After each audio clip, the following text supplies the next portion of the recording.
panel is going to focus on the U.S. economic outlook.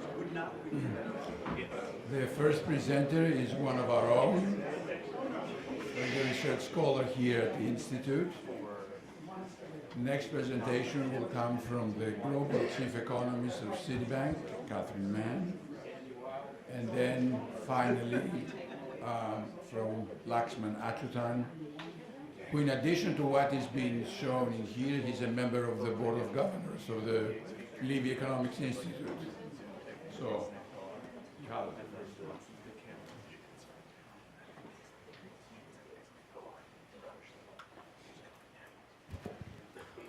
thank you.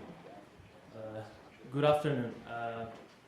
I would like to present, my presentation is going to be based on a policy report that we recently published. You can find it back there on the table. The report is co-authored with Dimitri Papadimitriou and our colleague Gennaro Zesa, who's in Italy.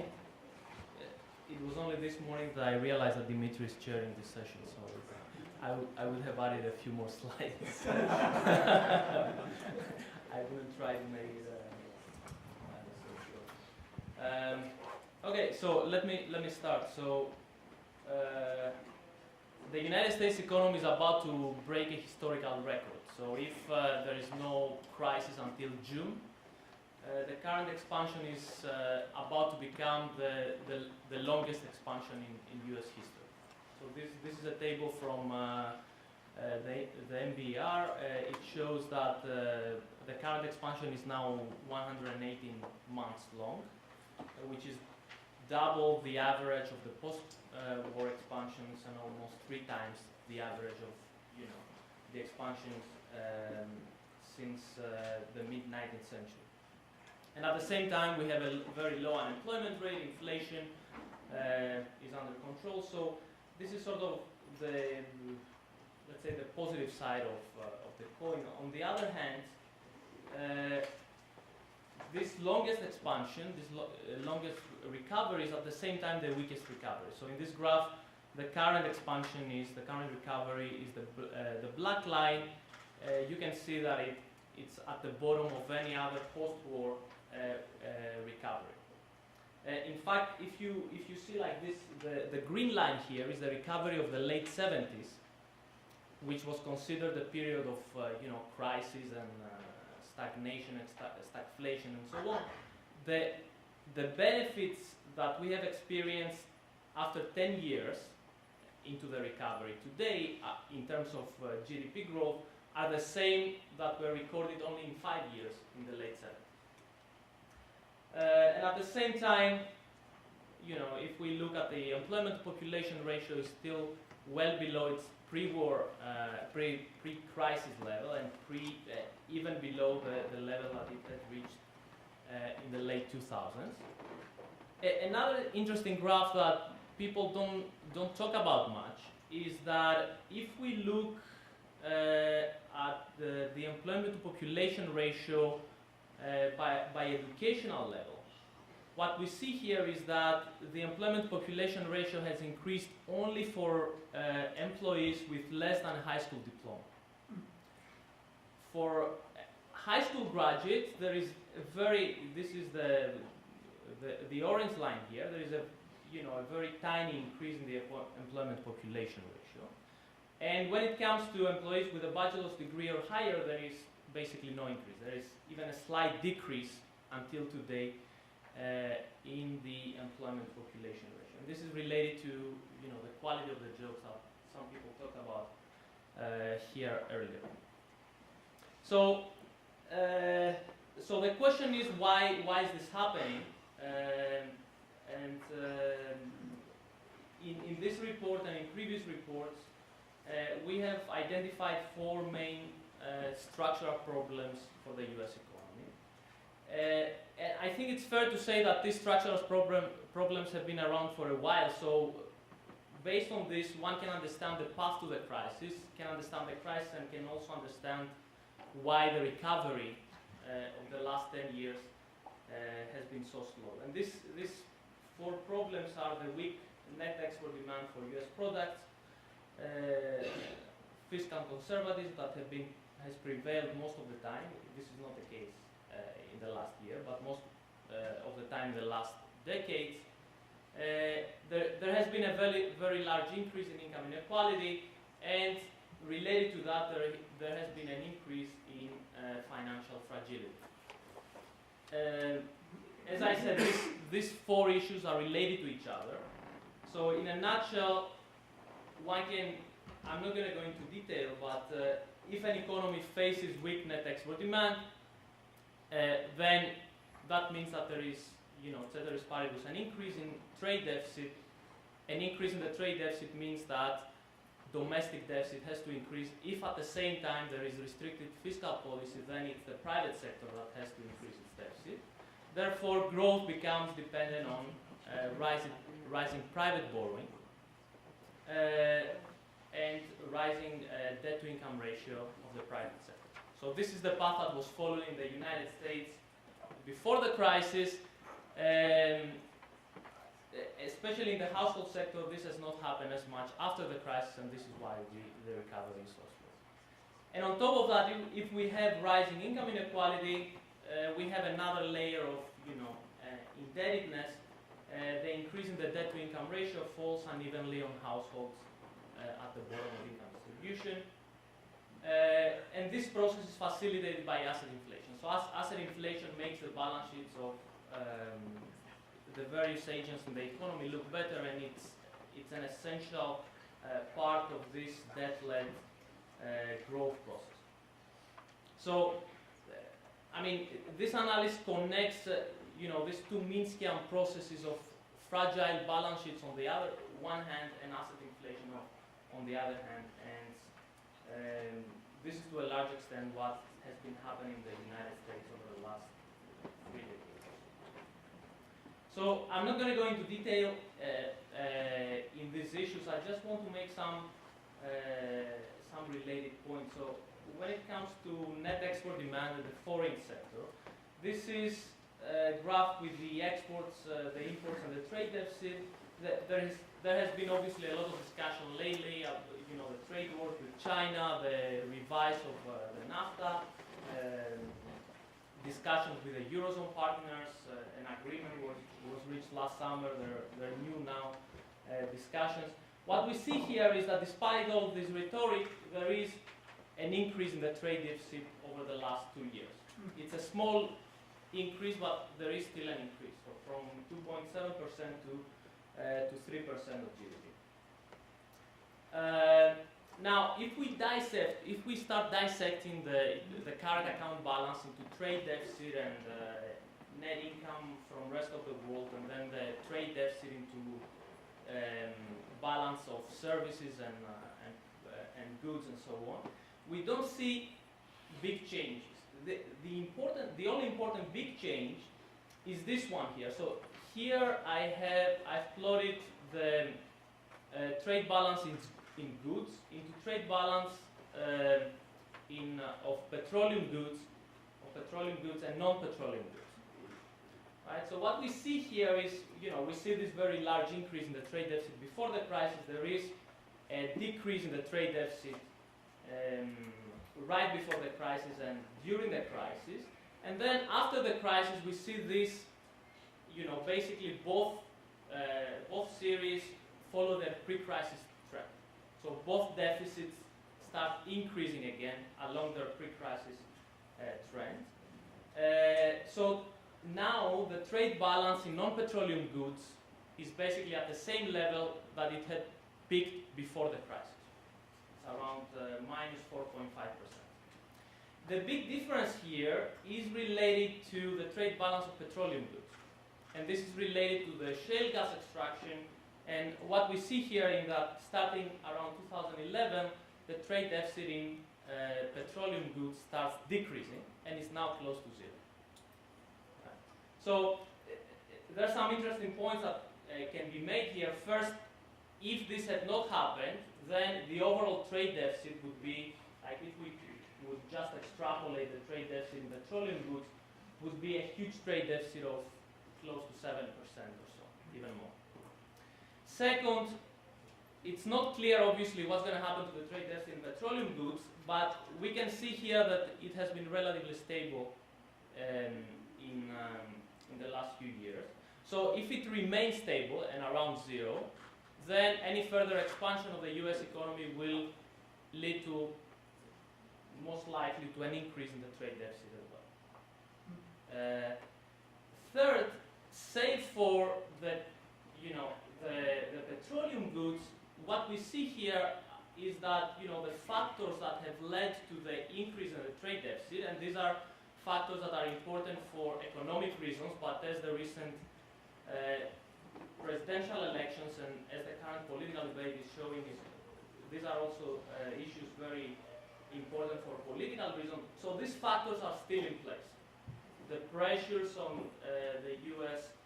Manufacturing and the U.S. net exports is still there. And obviously the demand for U.S. products, the net export demand for U.S. products is also vulnerable to the weakening of the U.S. trading partners. Right now,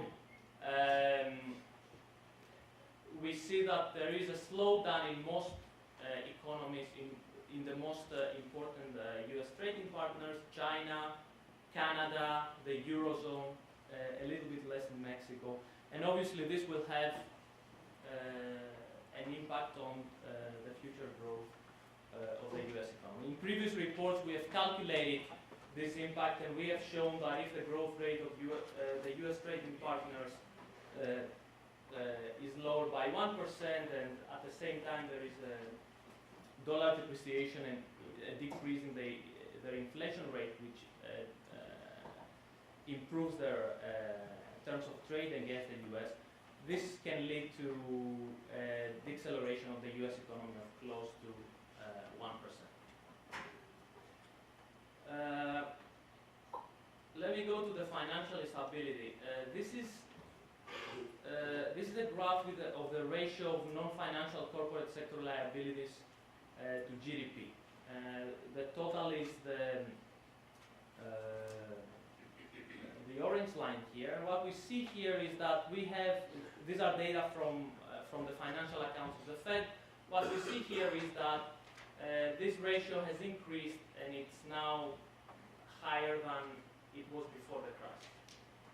Now, an interesting question related to that is to what extent the average, because many people are saying, well, you have an increase in the liabilities, but at the same time you have an increase in the assets, and you have a lot of liquid assets, so the balance sheets of the US firms are not more fragile.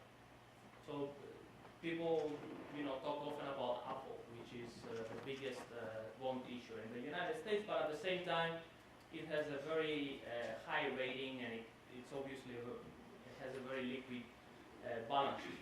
So it's an interesting question to try and see, well, is Apple a representative example for the United States corporate sector or not? And actually, if you look at data from other sources, not from the financial accounts, they show, so there is a recent literature on what people call the zombie firms. Zombie firms are a variation of what Minsky used to call Ponzi firms, although this literature doesn't really refer to Minsky. But anyway, data from various sources show that the share of the so-called zombie firms has increased in the last years, despite the very low interest rates of the last 10 years.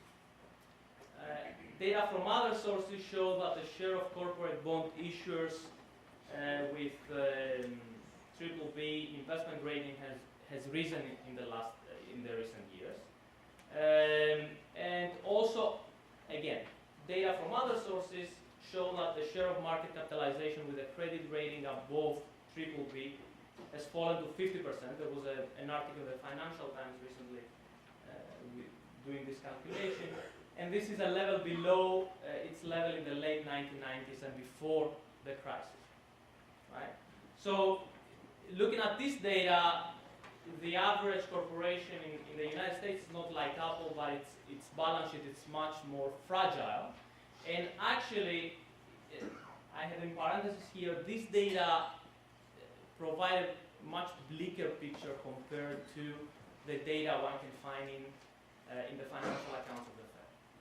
It's hard to reconcile the mild increase in the liabilities that you see in the Fed data with this with the picture that you get from when you look at the balance sheets of the firms here.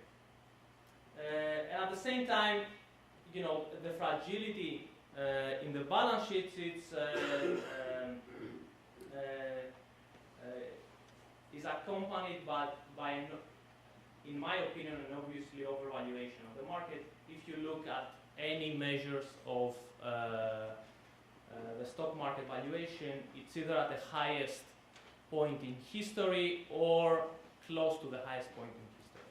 So if you look at the Shiller index, the Shiller Cape index,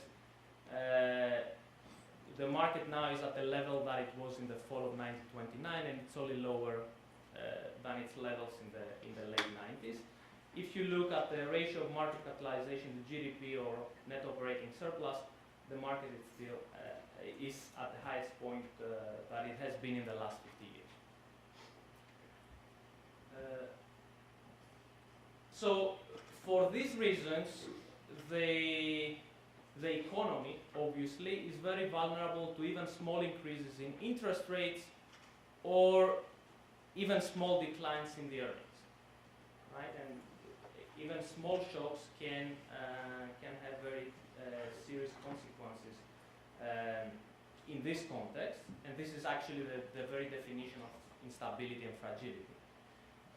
And in recent reports, we have estimated that if something like that happens, and if we have a stock market correction that is accompanied by a deleveraging of the private sector of households and firms, then this can have very severe consequences for the U.S. economy, and basically it will throw the growth rate into a negative territory. And I think it's, in the face of the increase in the interest rate on behalf of the Fed, the drop in the stock market that took place in the last months of 2018 was the realization of this, this fragility. And then the halt of the Fed's interest rate increases was, again, the realization on behalf of the Fed that this fragility is there, and if we increase the interest rate, then we can have a very, very difficult situation. Obviously, at the same time, to a certain extent, we just keep the count down the road. But anyway. Last, let me just say a couple of things about income inequality. It's, as we know, again, data from various sources using different methodologies have documented that in the United States we have had a huge increase in income inequality. Essentially, in the last 40 years, all the benefits from growth in the United States have accrued to the top income brackets. Income growth, wealth growth, all has gone to the top.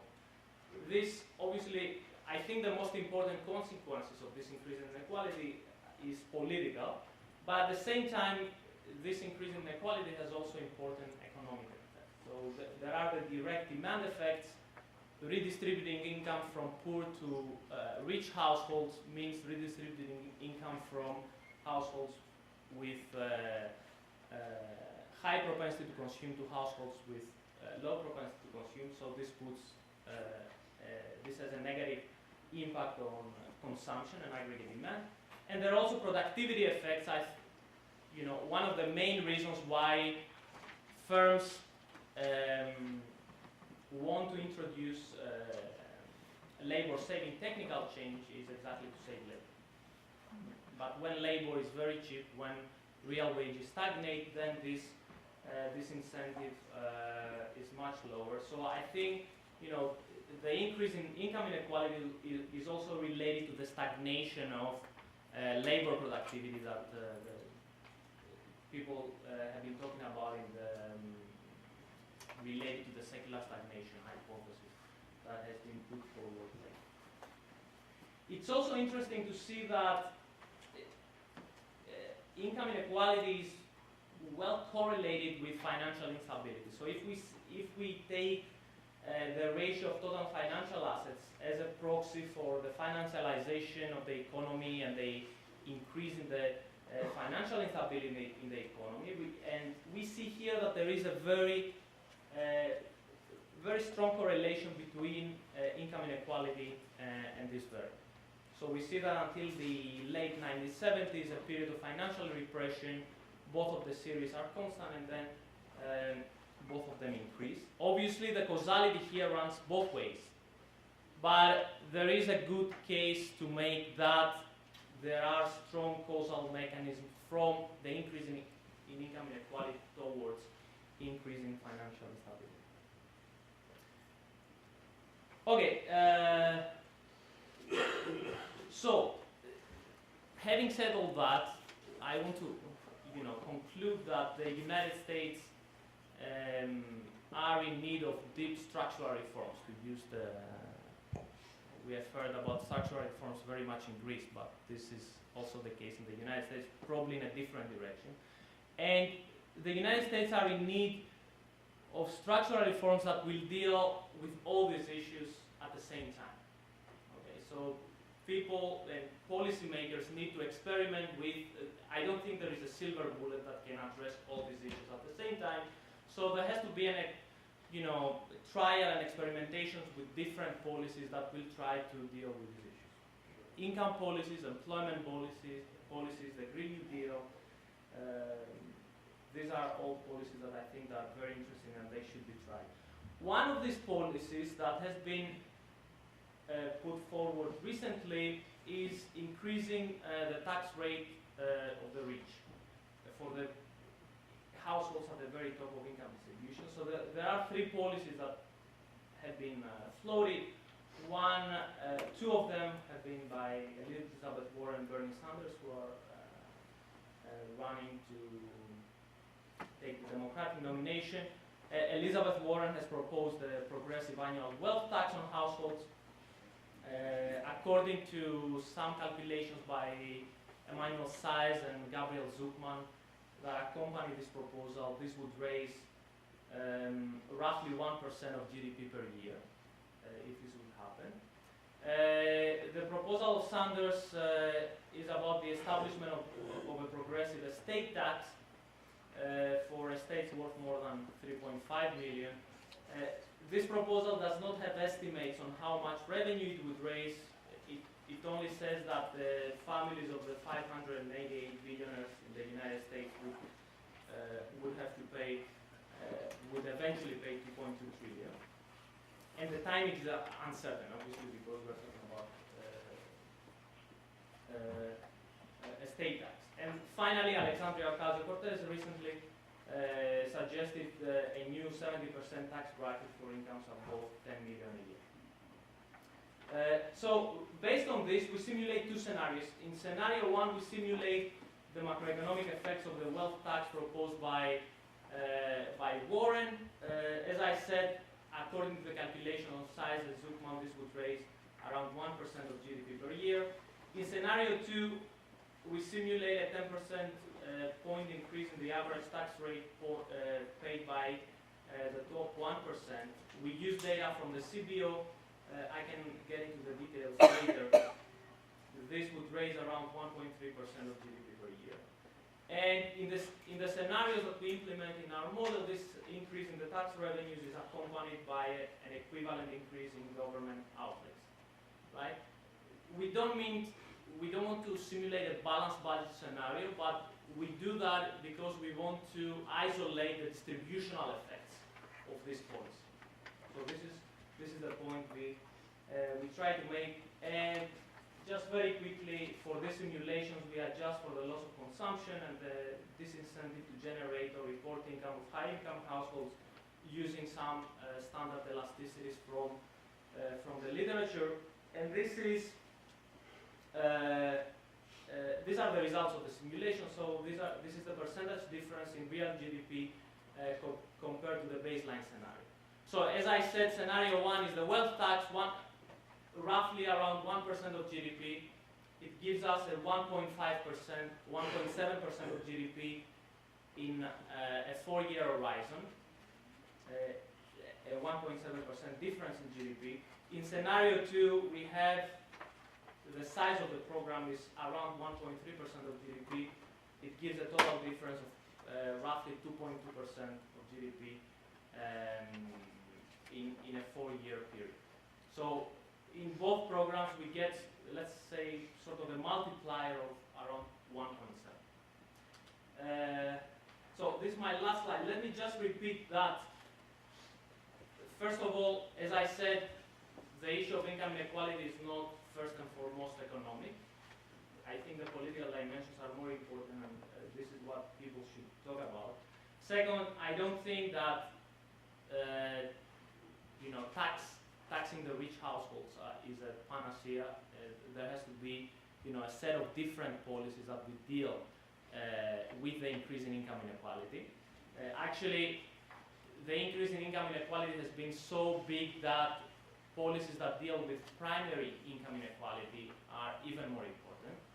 So labor market policies, interventions in the product market or in other markets are also very important. So I think my time is over. Thank you.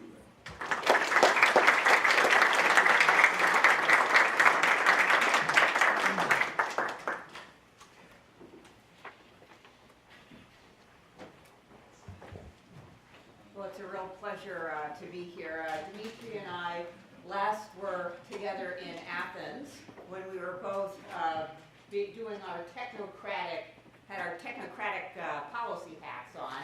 I was chief economist at the OECD, and I was discussing structural policy for Greece in the minister's office. So, yeah, we're both laughing because as technocrats, we definitely tell policymakers what they should do in order to make it better for their citizens, and we really think that we can do that.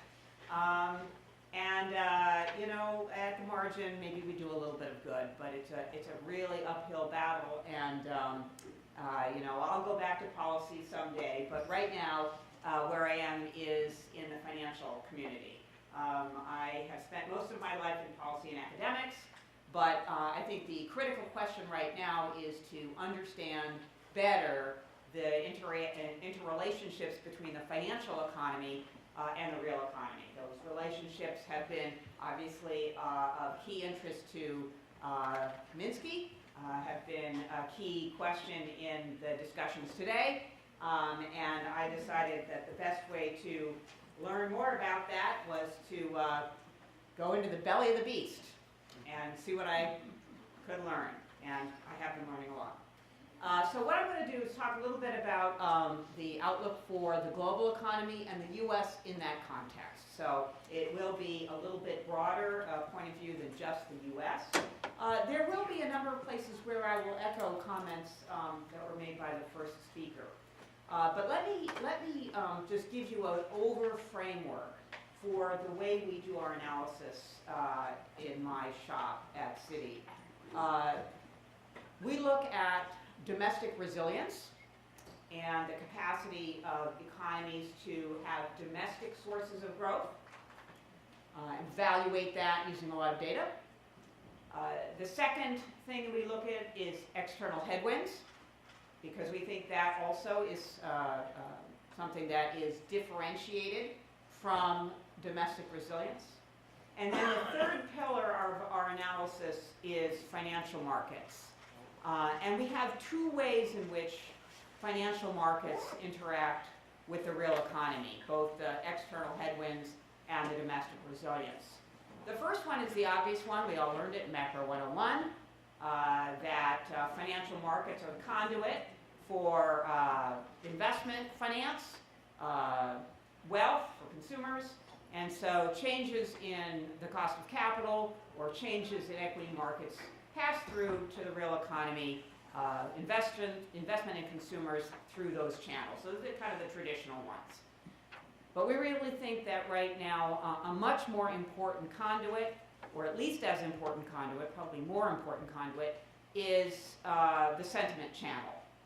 To what extent changes in financial market, in asset prices, and financial market turbulence, to what extent financial market turbulence is affecting business sentiment to invest in real stuff or tangible and intangible equipment. It's real, but it's tangible or intangible. How much is sentiment affected by financial turbulence? How much is consumer sentiment affected by financial turbulence? And through that sentiment channel affects real economic decisions and then potentially lead us to a much slower growth rate for the US economy and the global economy than one that we would have thought would be the case based on financial market conditions of the traditional nature alone. So those are the three pillars that I'm going to talk about here. The second dimension that I'm going to put in front of you is to look at the data in terms of deltas, how the data are changing over time, but also in terms of levels. Financial markets have a tendency to look at deltas. How did the data change? And that makes sense if you believe in the efficiency of financial markets.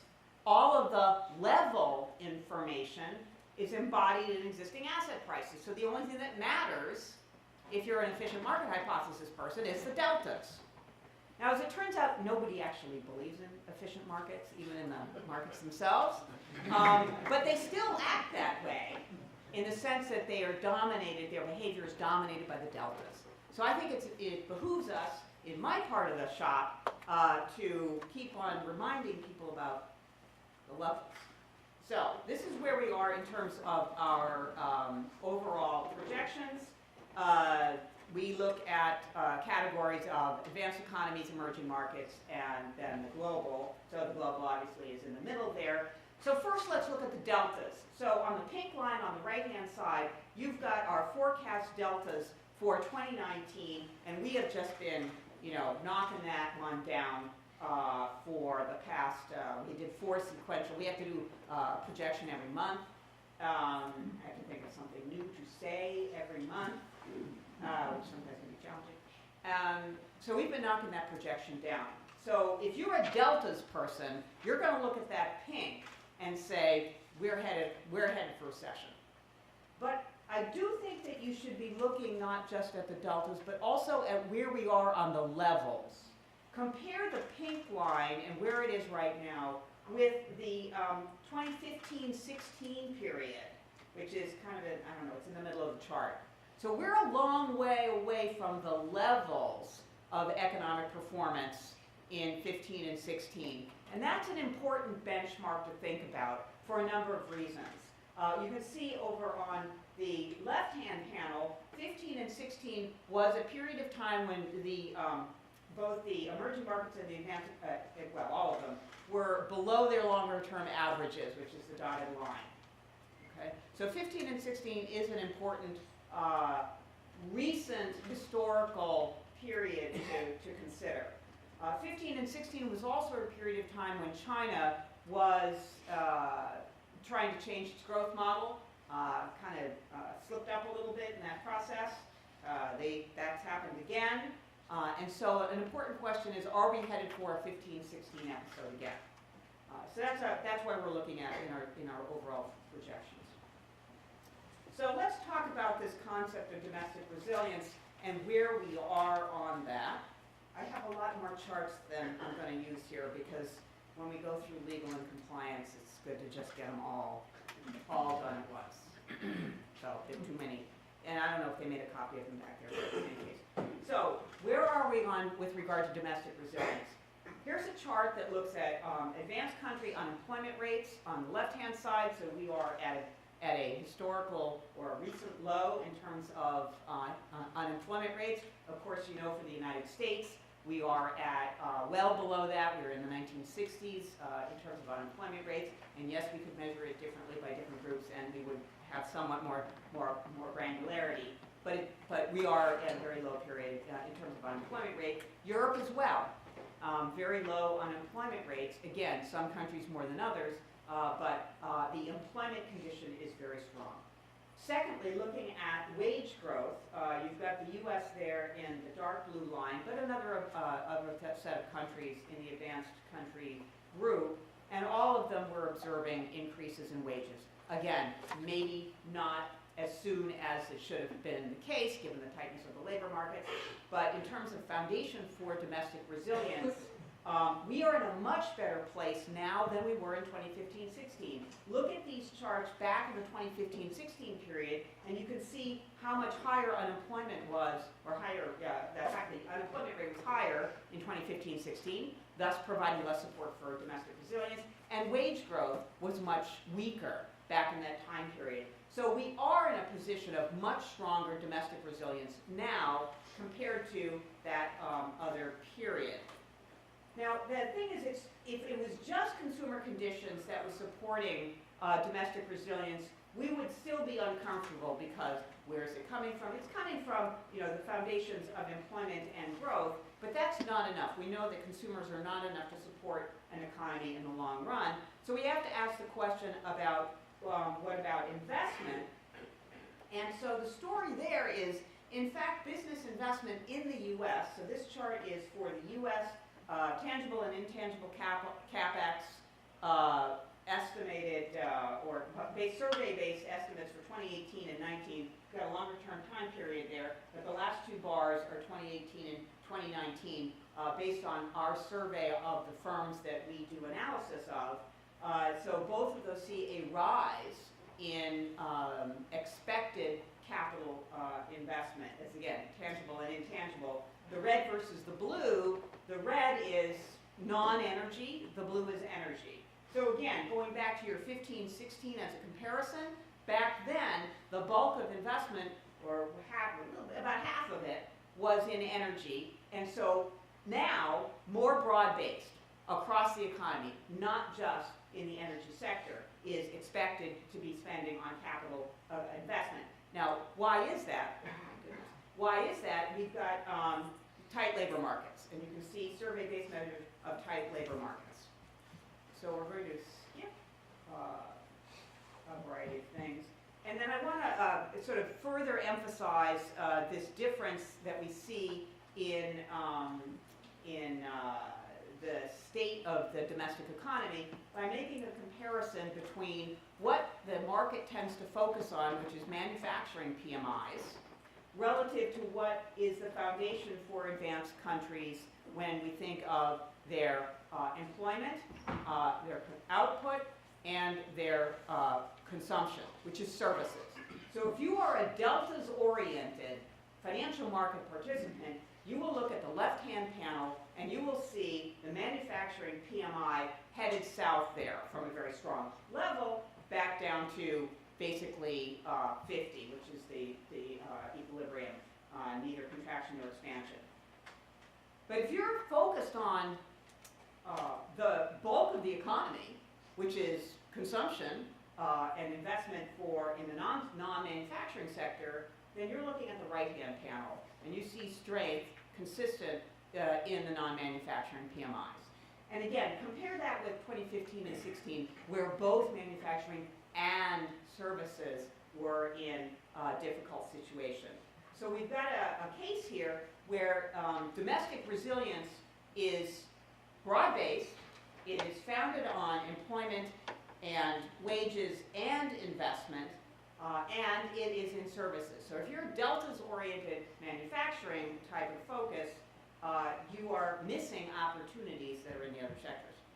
So let me move on now to the second point, which is the external headwinds.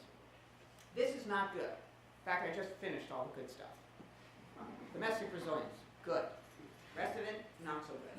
All right, external headwinds, the question is again, are we headed towards 15, 16? And the answer is, yeah, we really are. Just look at either one of these charts, the expectations, container throughput, actual data. We are in bad shape when it comes to trade headwinds. And of course, we kind of know why. So I'll skip a bunch of charts here that show that it's a broad-based and definitely negative. So we've done some scenarios on whether or not you know, would the U.S. do in terms of a trade war? Are they easy to win? Are we a winner if we do that sort of thing? And of course the answer is no. So we've done two scenarios here. One is an escalation of the trade war broad across the globe, not just China. And then to what extent, if we were to roll back all the tariffs, what would be the difference? So you can see in the fan chart visually a dramatic difference in terms of global growth. But you could also see for the United States, you've got three sets of bars there. The middle one is our base case, where the U.S. is growing 2.6 for 2019. And in the case of a all-out trade war, we lose half a percentage point of GDP.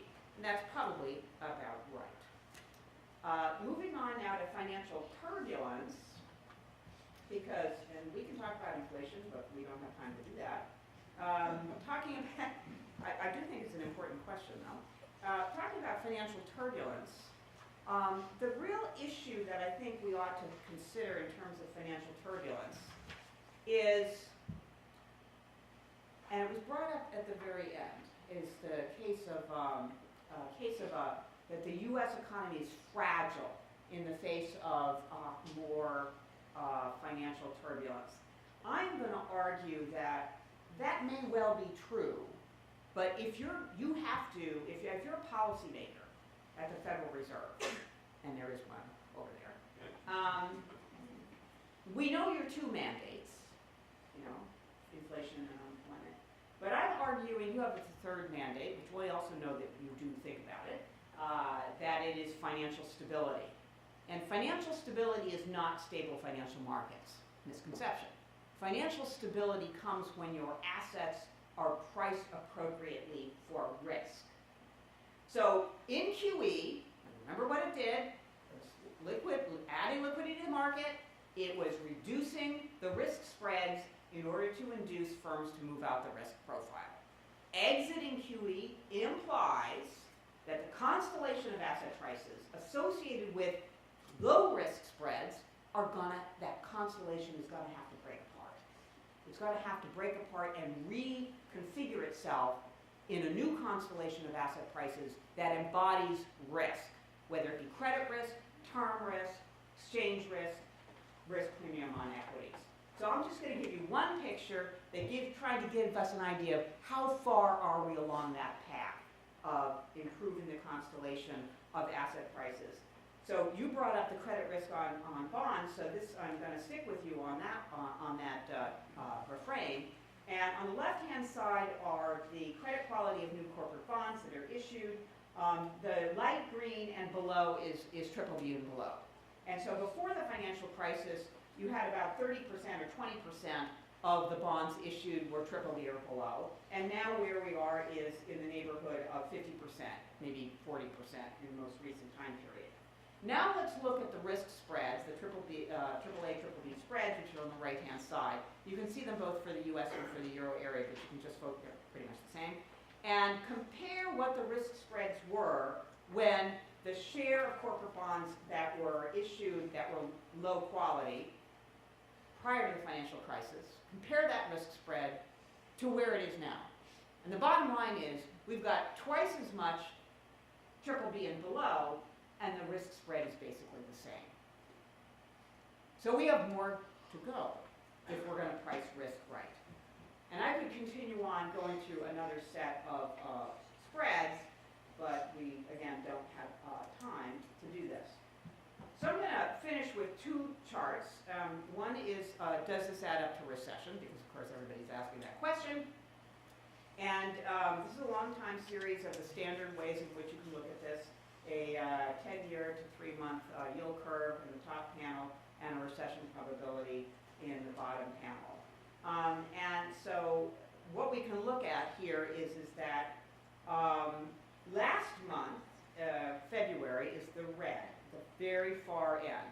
And what we saw there is that the risk spread, the term premium, the yield curve was hovering right at 0, and the probability of a recession was hovering right at basically 38%, 37%.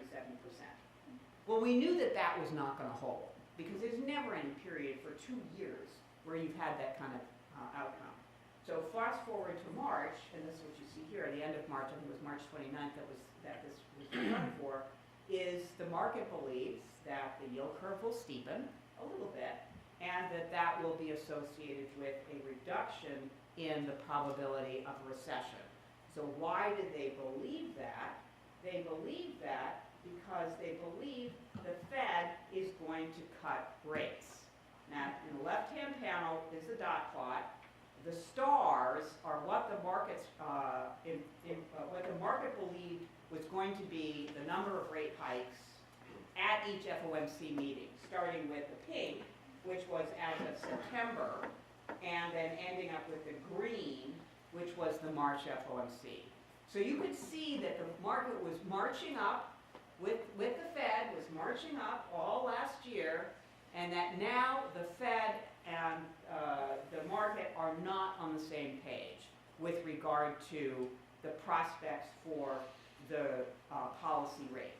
Now, I get to recommend at this point, I get to recommend to my own team, but I also get to recommend to the Fed the decision of should you follow the market? Should you follow the market down in terms of cutting rates? Now, we've heard of some arguments for why they should, but the argument for why they should not, why they should keep the possibility of a rate hike on the table is because of financial stability. If you don't keep that rate hike possibly on the table, all of the financial progress, moving the constellation of asset prices from the zero policy rate constellation to the positive policy rate constellation, you will lose all of that progress. And that progress, that moving towards a constellation of asset prices that embodies risk in the spreads, is critical for actually exiting QE and getting us to a more stable financial environment. Thank you very, very much.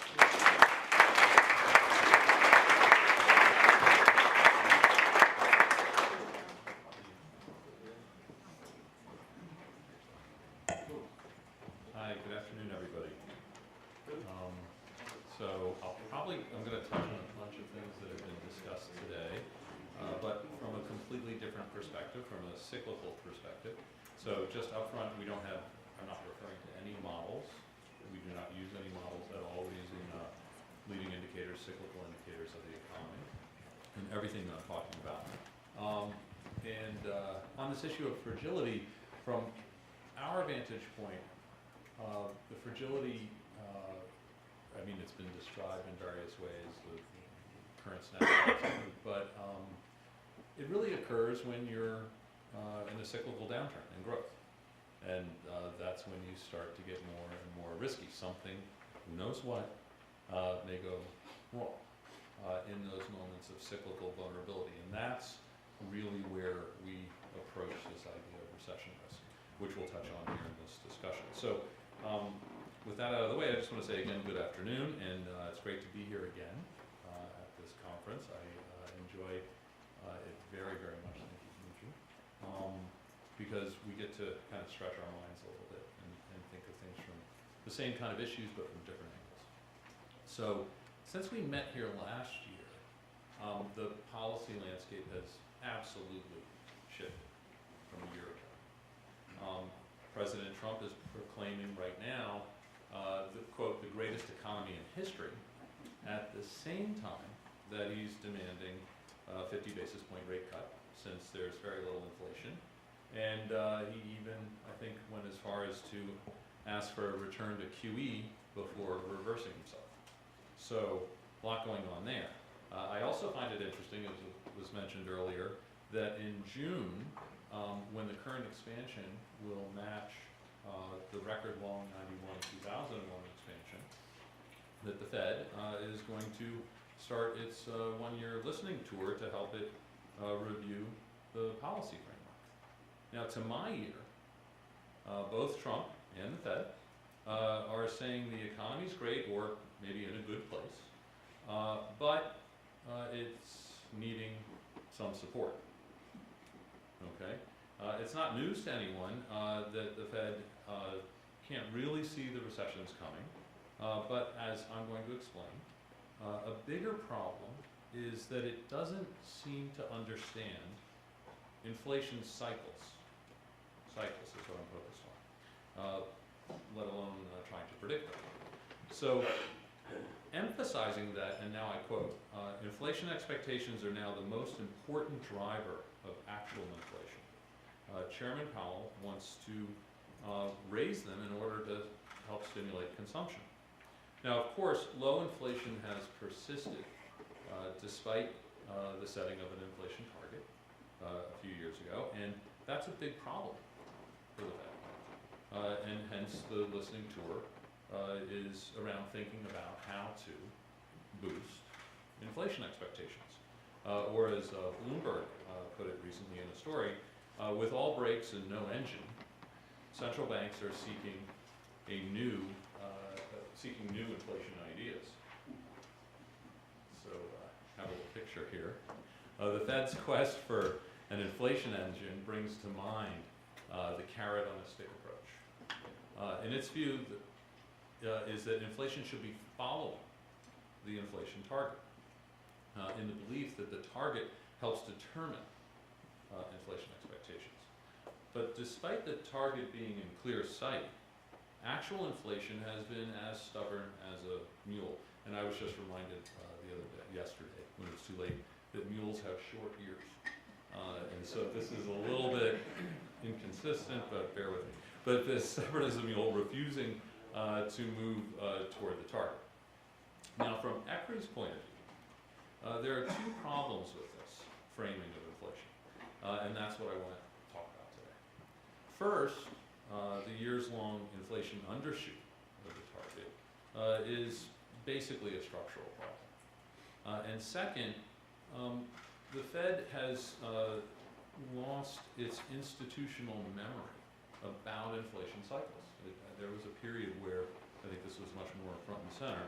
And those inflation cycles, I'm going to be very clear, and I'm going to show you in a moment, are distinct from business cycles.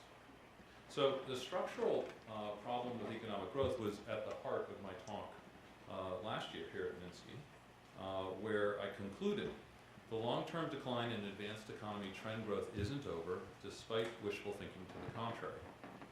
But when that mistaken belief drives the big shift from QE to QT, monetary policy goes on a collision course with the economic cycle.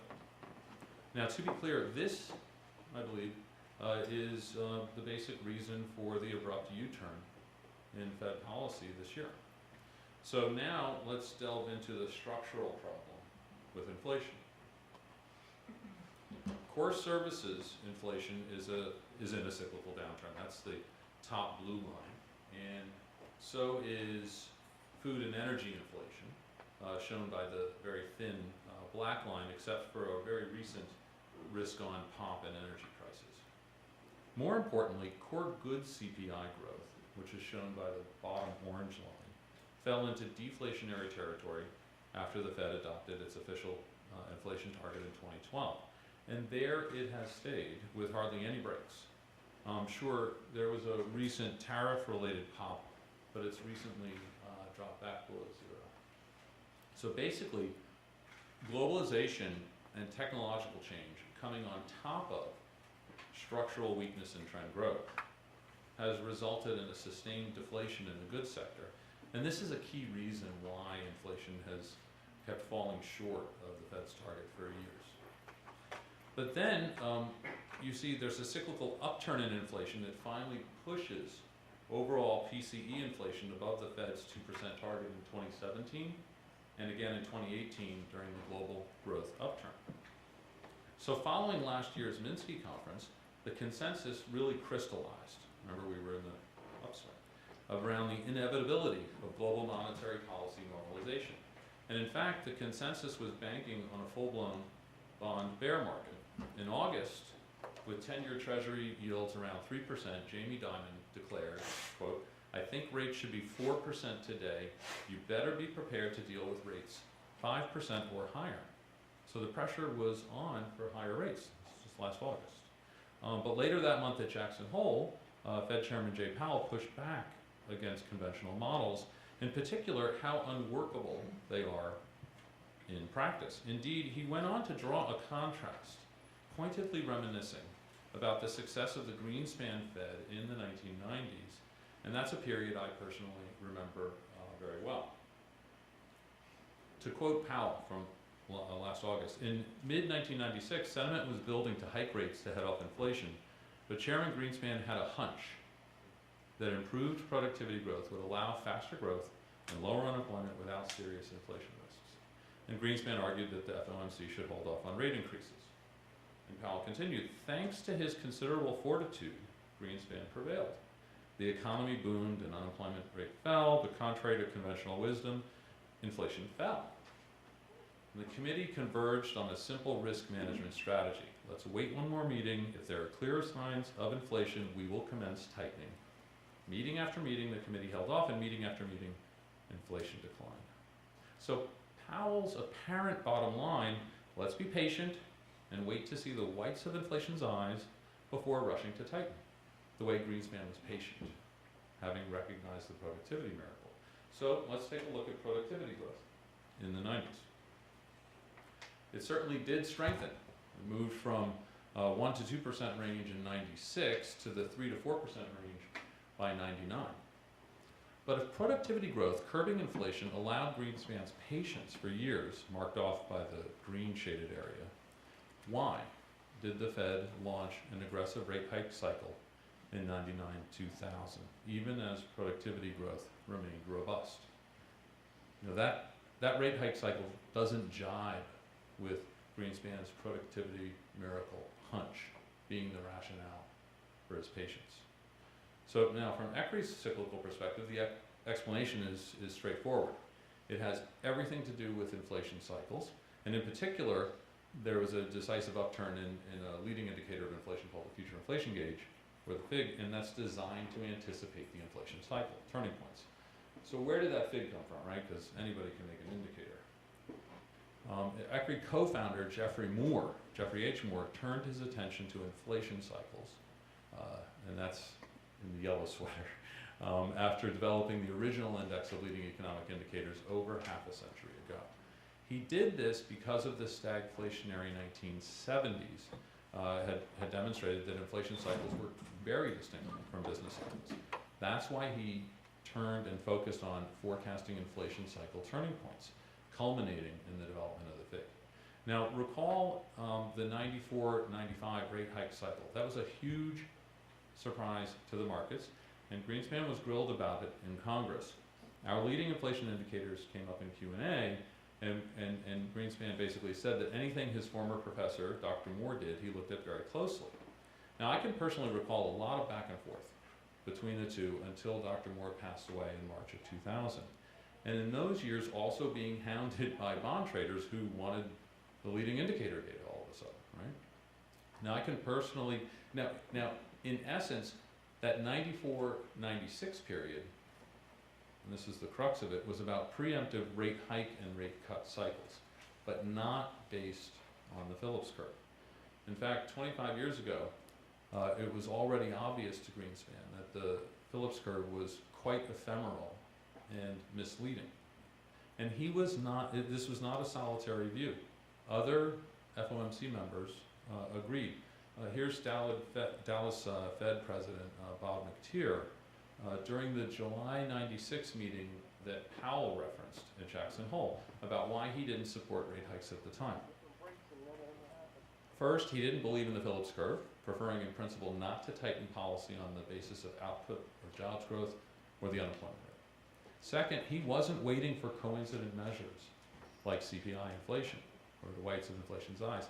He explicitly wanted to wait for leading indicators of inflation before acting. And by this time, that's back in 96, even the mainstream American Economic Association had recognized just how critical Moore's insights were, and they gave him their highest award. So in the mid-90s, inflation cycles were front and center for the FOMC, for the AEA, for the bond market. Yet Powell's Jackson Hole description of what last year, of what transpired in 96, which reflects the current consensus view, doesn't even touch on the centrality of inflation cycles or leading indicators of inflation to monetary policy. So more cyclical framework stands in sharp contrast to that current received wisdom, but I think it's just as critical today for the understanding of inflation as the Fed starts to review their policies. Basically, the Fed has forgotten not only that inflation is cyclical, but also that it has its own distinct cycles. And here's what we mean by inflation cycles. The thin line shows actual CPI inflation since the early 80s, and the thicker line segments show upturns and downturns in the inflation cycle, with the inflation cycle downturn shaded in blue. You can see by that shading, there are many, many more inflation cycles than business cycles. And so to make that a little bit more evident, in this chart it shows business cycles in the upper panel and inflation cycles in the lower panel, and you can see the vast majority of inflation cycle downturns, those blue shaded areas, occur away from recession. And this is precisely why the reliance on a Phillips curve kind of view is so damaging. The Fed's framework is likely to function reasonably well only in the aftermath of recession. So the recent Powell pivot exemplifies that problem. If you think back to last September, we just had a 4-something% Q2 GDP print, and the unemployment rate was at a 49-year low. And so it's no wonder, given what we know about the framework, that they were hawkish, right? And the bond bears were also on the prowl. That's, you had 10-year yields at 3.25% in October, again in early November. But unbeknownst to the Fed or the markets, the inflation cycle was already in a cyclical downturn. Now, I mentioned the FIG earlier, and we knew this because of the FIG. That's shown by the top red line. It's a leading indicator of the inflation cycle. It had already turned down decisively, and CPI inflation, which is shown by the black line, was following suit, having peaked in July. Now, we're watching that latest uptick in the FIG to see if it develops into a cyclical upturn. Right now, it's just an uptick. Now, plenty of people today will look backwards and say, December, that hike was a mistake, maybe one too far. Now, we were not surprised at all by the pivot from that hike. In fact, Barron's wrote up our view 6 months back in October, provocatively headlining the story, "Why Trump may be right about the Fed." Now, actually, we didn't say that. What we had said was that the U.S. was already in a stealth slowdown, cyclical slowdown in growth, and inflation was headed lower, given this downturn in the FIG, separate cycle. And this isn't the first time that rate hike plans have run into the economic cycle. The same thing happened in 2016 with Fed Chair Yellen's year-long rate hike pause, if you recall. So I've given you a very different perspective on Fed policy in the 90s, talking about Greenspan and Moore and the future inflation gauge. But the FIG can also provide other insights into monetary policy. According to the Wall Street Journal, policymakers appear to have pivoted in time to prevent a recession. So that is, given what I just said, an assumption worth examining. These charts show the past half dozen Fed rate hike cycles in the context of the future inflation gauge, the FIG. 3 of them ended in recession, 2 of them in soft landings, and the last episode is still unfolding. Following the Fed engineered recessions of the early 80s, we had a soft landing in the mid-80s, and that's shown in the top left-hand chart. The FIG, shown by the red line on the top, turned down in March of '84. Of course, we could only recognize that downturn after the fact, which we do based on a completely objective process. In this case, that downturn signal occurred in September of '84, and that's marked by the green arrow. The rate cut cycle started the very same month as that green arrow, and that's shown by the Fed funds rate, which is the lower blue line. So there was a 0 lag between the inflation downturn signal and the first rate cut. The upshot in that instance was a soft landing rather than a recession. The top center chart shows that in the late 80s, the Fed didn't start its rate cut cycle until June of '89, 17 months after the FIG signal, the green arrow. That was too late to head off a recession, shown by the shaded area, which began another 13 months later. The next rate hike cycle is from the mid-90s, shown in the top right-hand chart, and that's particularly informative. The FIGS inflation on the top right-hand chart. The FIGS inflation cycle downturn signal arrived in July of 95, marked by the green arrow. And the Fed promptly cut rates the same month with zero lag. In this cycle, the Fed pulled off a soft landing using preemptive policy based on an understanding of the inflation cycle, as I discussed earlier. Basically, when the Fed started to cut rates the same month, the same month as the inflation cycle downturn signals, soft landings were achieved. When the rate cut cycles began with lags, recessions followed. When they lagged that green arrow, that big downturn signal.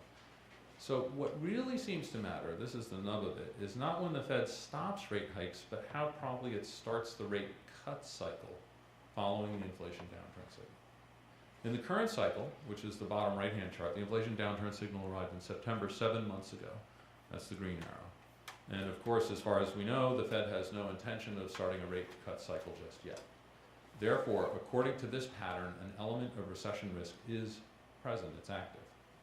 So to be clear, as neat as this is, and I think it's pretty neat, the predictive power looks pretty good on the screen, it isn't good enough for recession forecasting, since its signals haven't been proven to predict all earlier recessions in the US or in other economies we monitor.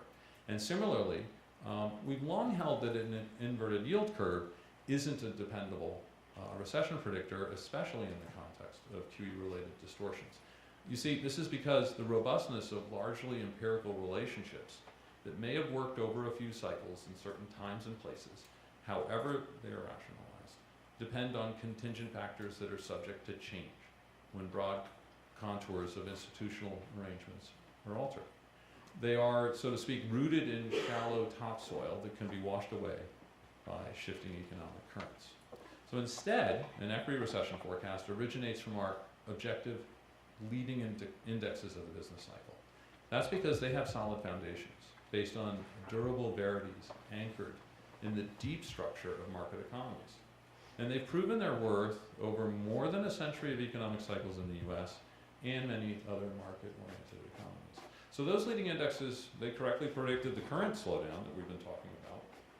What are they telling us now? And here's the leading index of growth. Shows the coincident index on the bottom, the blue line, and the weekly leading index growth on the top line. The coincident index growth is in a cyclical downturn. It's dropped to a 2 1/3 year low in its growth rate following the earlier downturn in the weekly leading index growth rate. Now the WLI growth has ticked up from a 7-year low to a 6-month high. And so that suggests that the outlook may be stabilizing.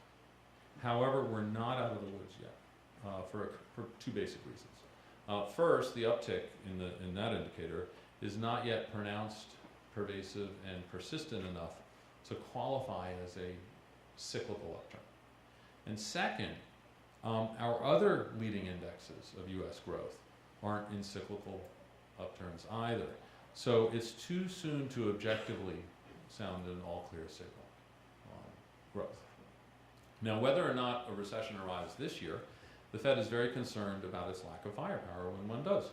And this year-long review is focused on tweaking longer-term inflation expectations in the hope of gaining more firepower.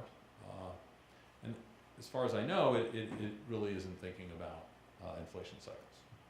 Which brings us back to the carrot on a stick approach, based on the view that inflation should be following that inflation target. The latest indication, and we heard as much today, I think, is that the Fed will consider letting the inflation target periodically exceed 2% to make up for times when it's below 2%. So in a way, the idea is to put the carrot even farther away from the mule in hopes of spurring it forward. And I would at least think we should think about that if inflation expectations haven't been pulled toward the 2% target for many years, there's really no good reason to think a higher target, in effect, moving the carrot farther away from the mule, will make any difference. And so as we sit here today, there are two scenarios that concern me based on the indicators I just showed you. One, which is straightforward, is that if our leading indexes give up the ghost, that weekly leading index, heads back down, there's some real recession risk later this year. The other scenario is much more nuanced. If our leading indexes, be careful what you wish for in a way, right? So if our leading indexes firm up for the time being, as they did in the late 80s, and the FIG enters a fresh cyclical upturn, we had that little uptick, it's going to be really hard for the Fed to hold off on further rate hikes when inflation starts to firm, to rise. And as I've laid out, they simply don't currently know how to foresee a cyclical downturn in inflation, which is, by our estimation here, really important for engineering a soft landing, which we all want. Okay. So thank you very much.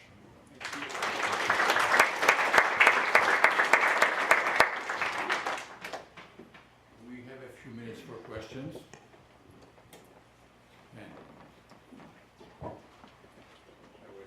Can we get the microphone here, right here, right here?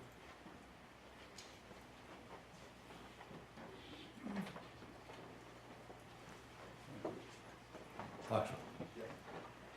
Fresh in my mind. So I really enjoy every presentation, even though I'm a non-cyclicalist. I love your presentations.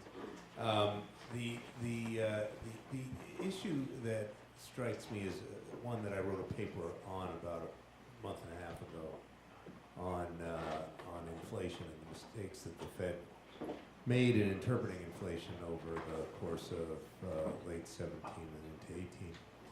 One of the things that I don't, I think might factor into some of what you're thinking and some of the issues that we're dealing with is the complexion of core inflation. We hit a point last year where literally 80% of core inflation was driven by rent of primary residence and owner equivalent rent of primary residence. That had never happened before in all of the cycles that I checked going way back. That is a trend that has changed rather dramatically over the course of the last 20 years. Today, it was very interesting, the last print was actually very high as well. It dropped slightly and bounced back up. But we're in a world that is driven almost by a single sector, which is not, I shouldn't even say housing because that's too broad an index. How does that factor in when you're actually comparing one of your cycles to another cycle? Is there any weight given to the components of core inflation? Well, so can you hear me? Okay. Can you hear me? All right. So we're not conceptually, right? We're looking very much at the vector of growth. What is the direction of change? And there's huge structural changes in growth and inflation over time. And our indicators are not focused in on being adjusted for those structural changes. But we are certainly very interested in housing-related inflation and the direction, and actually have a whole separate set of indicators on housing and home prices themselves. But for this particular issue on the calculation of inflation, it is incorporated implicitly into the future inflation gauge, which is a broad array of different types of indicators. But the key is not so much the components, but rather the way that they act, the way that they act in concert around cycle turning points. And on that score, they're continuing to act as well as they ever have, even though what you say has occurred, where it's kind of overly weight. We're all on one side of the boat in terms of the calculation. So right now, I mean, that we had this. Probably one of the bigger calls was the middle of 16 was the reflation call. That actually came before, a little weird, but the inflation upturn call in the summer of 16 occurred before the upturn call for growth. and then later on peaked out and came back down. Yes. Yeah, I'm wondering how you, You get the I'm wondering how all of you factor in demographic trends if you look at them, and in particular just the aging of the population.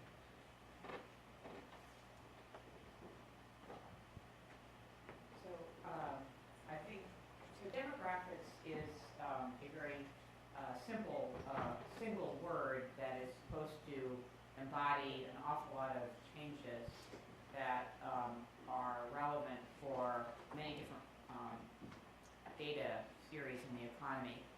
I think that the issue that is relatively more important is not the aging of the population, but it is the intergenerational distribution of spending power. And there is a chart which is in the chart pack if it's anywhere, where what we look at is lifetime earnings by age group and by birth cohort. And what we have found is that if you were born in the 40s, you have lifetime income earnings rising over your entire lifetime until you retire. Same thing is true if you were born in the 50s. If you're born in the 60s, your income starts to flatten out kind of in your 60s, which was not true for the previous generation. If you were born in the 70s, your income is flattening out when you are in your 30s and 40s. So when we talk about the experiential group and the ones who can't buy housing and the ones and so forth, we tend to focus on millennials, but it's actually evident in a much earlier birth cohort. And so, this matters a lot for things like, why hasn't the consumer good component of external balance widened as much as we would have thought based on historical experience? Because those people don't have the money to buy stuff. Why don't we see housing having recovered as much as we thought? People tend to focus on student debt and all that kind of stuff. But a lot of it is because that generation and subsequent generations, the 1980s don't look too good either, in terms of the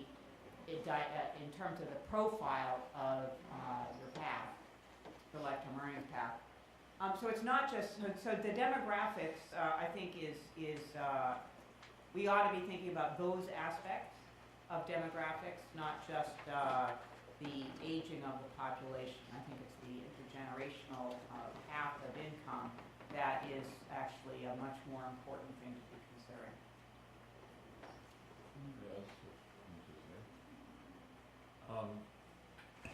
I'll just say that last year I talked a bit about this. We don't go into the level of detail that Catherine just did on the innards of the demographics question, but we've talked for years about the long-term trend of growth decline being linked to the demographic issues, slower workforce population growth and productivity growth, and that adds up to your long-term trend growth. And it's not just a U.S. problem; it's pretty much around the world.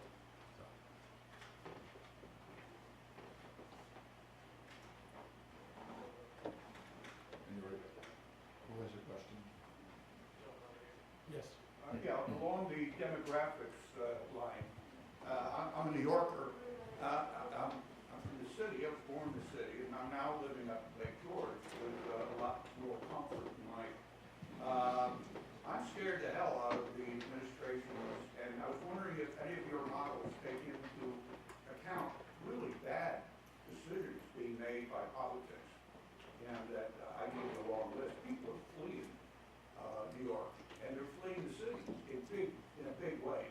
And I was wondering how that impacts, your models.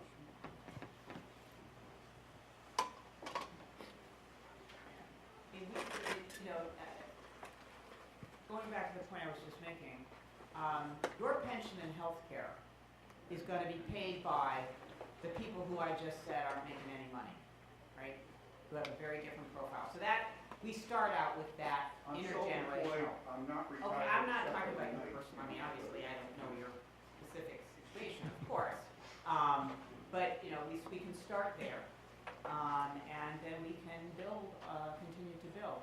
from there, and, it was a definite policy choice to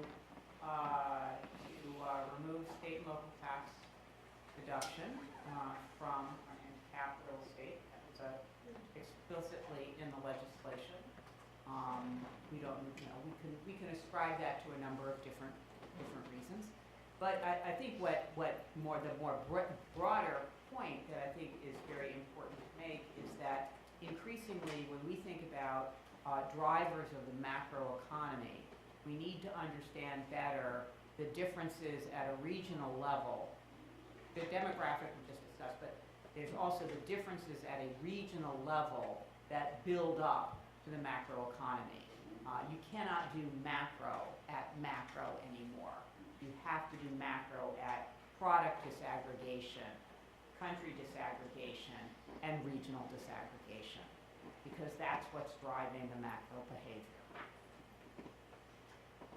Yes.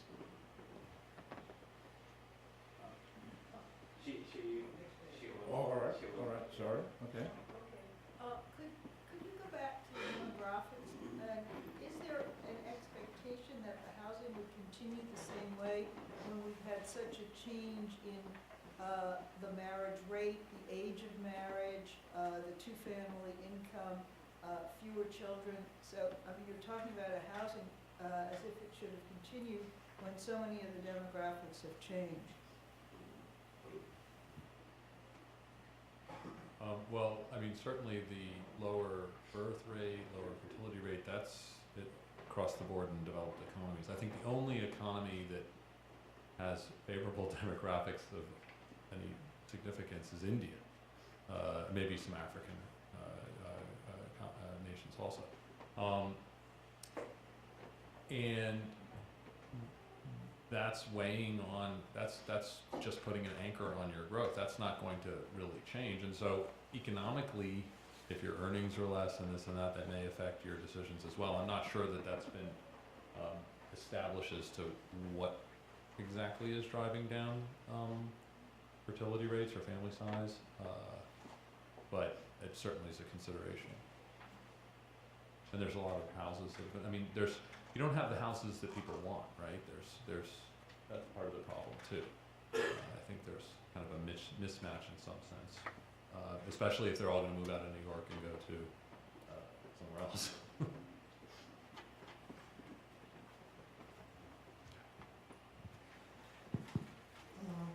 Catherine, I'm wondering if you agree with Michalis' argument about the marginal propensity to spend, and that there might be a significant multiplier of raising taxes on high income, high wealth people. That on average, yes, the marginal propensity to consume on the upper income is that it's a smaller marginal propensity to consume. That's well known. At a lower income, your marginal propensity to consume is equal to 1, basically, if not even greater than 1. So a marginal tax on upper income.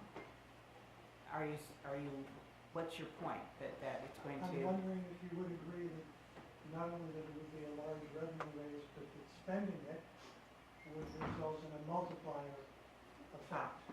So, okay, fiscal choices. You're basically making an argument about fiscal choices, both on the G side and on the T side. Yeah, those I agree 100% that the fiscal choices are more important in terms of driving economic activity than overall budget deficits. It's not what you spend or tax, it's what you choose to spend and tax on. It's very clear that the multipliers across different kinds of spending and different types of taxes are dramatically different. A lot of research is on that point. So do what I say, one little tax, one little tax rate difference is going to make the kinds of changes to the GDP model that you've got. I don't know about that. The other work that I've seen on higher marginal tax rates on the rich, how much you get off of it in terms of tax revenue, it's not that much. So, you know, there's a much deeper fiscal choice problem in the United States right now. One little tax change we had a really big tax change, right? And the outcome of that in terms of economic activity has been a sugar high type of activity as opposed to a structural improvement in the underpinnings of growth in the U.S. That was a choice.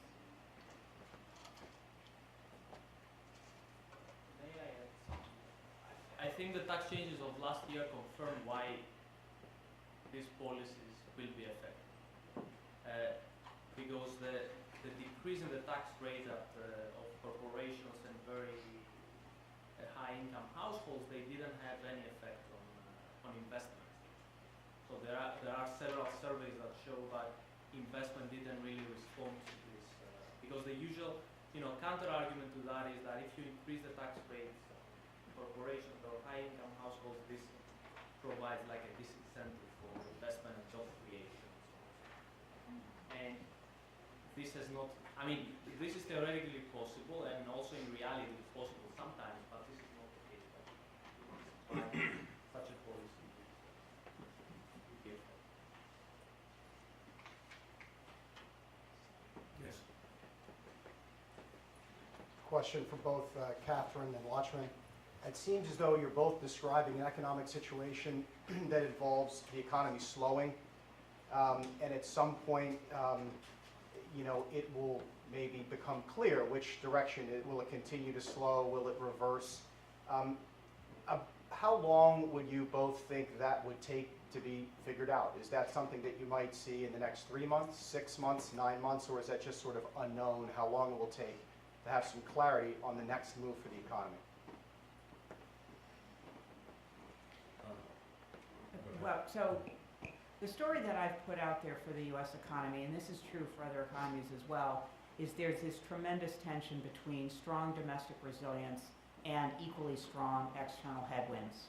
The domestic resilience, we can think about where it's coming from in terms of basic underpinnings of the labor market and complementary tangible and intangible investment.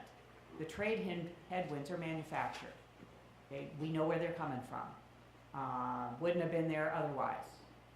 So I hear today that there's a timetable for a signing agreement between the U.S. and China. I don't know whether that will work out or not. And I also don't know whether that will reduce tensions. A deal with China being signed itself is maybe good for sentiment, but you look inside that box, there's 800 pages or so of the detail of that deal, and there is going to be buyer's remorse at the end of that, because it's just not going to be it's not going to be good. And then we go and ask the question: is the administration's next target Europe, and after that Japan, or maybe Japan first and then Europe?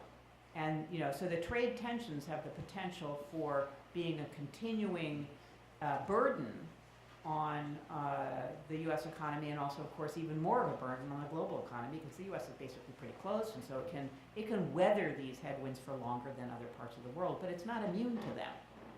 So when I try to make a judgment about the state of the economy, I look most closely at what's happening with trade, because I think that is the leading indicator for where we're going to go in that kind of time horizon. Okay, just a couple of things. A slight difference in how we've seen things cyclically develop to where we are now. And just very basically, those leading indicators of global growth that we're tracking turned down absolutely convincingly, very kind of like basic 3Ps downturns, pronounced pervasive persistent, before the trade war took hold. So it's not that the trade war doesn't have a whole bunch to do with what's going on, but it does suggest that removing the trade war, if we could wave a wand, wouldn't necessarily remove the cyclical global downturn. So that's just one thing. The second is that, like, as to where does this all end up? Is it a recession or not? I go back to that comment about where are you in the cycle and how vulnerable are you? So when we would try to predict a recession, what we're really saying is that the leading indicators have they've weakened to a point where the window of vulnerability opens up, and any negative shock, practically any negative shock, is the recessionary shock. They're always happening. You could look over the last year and say, those were a bunch of negative things that happened. Why weren't they recessionary? Because we weren't in the window of vulnerability yet. We still aren't today. That's why that end of that chart where you have that little upturn is so tantalizing. If a few months go, pronounced, pervasive, persistent, right? So persistent, we'd like to see several more months of improvement in the leading indicators to say that the window of vulnerability is staying shut. And so therefore, a recession risk is starting to recede. So we can't predict the predictors, shouldn't do that. I would advise not to do that, but that's where we are. I say a few months is the answer to your question. Time for one more question, if there is one.